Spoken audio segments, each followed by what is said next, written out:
Good afternoon, everybody. So basically, I'm going over these questions for the fourth time because didn't upload. So, what is Friedel's argument about gender inequality in society and sex roles?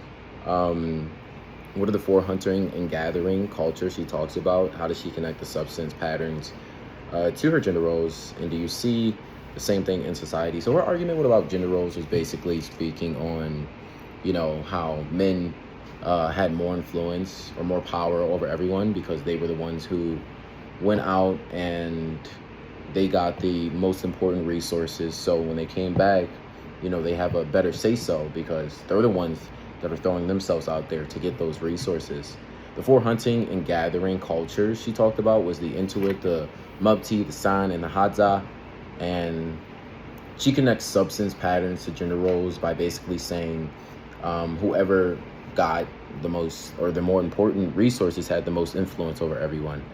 I do see the same thing in our society as, I guess, in regards to like money, depending on, how much money you make as a person, that shows the amount of influence you have over people, right?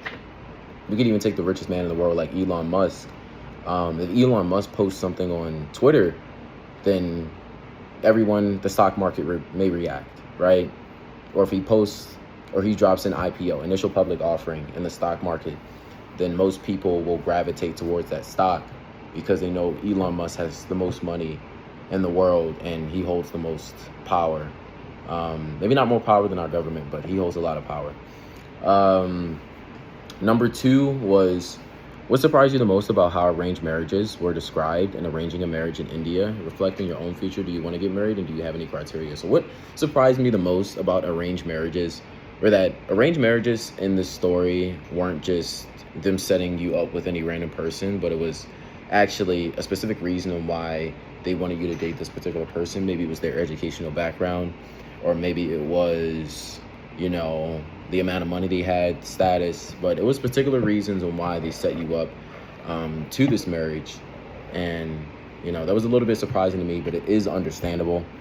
I think what's really surprising is that they even had to arrange a marriage in the first place. I think you should be able to, get married to whoever you want to. But reflecting my own future, do I want to get married? 100%. I do have criteria as well. I want to get married to a person who is really like a hustler, right? All about their money, all about, growing and building wealth for our next generation. So that's who I want to date. That's my criteria.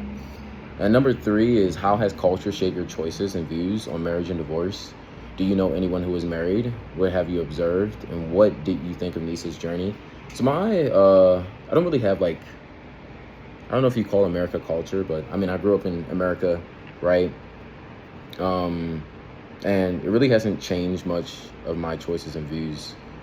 Maybe it is a little bit different from other people's cultures to the point where they can't bring home anyone, but in America, I feel like you're free to date anybody, right? You can date Joey Smo down the block if you love Joey Smo, that is down the block.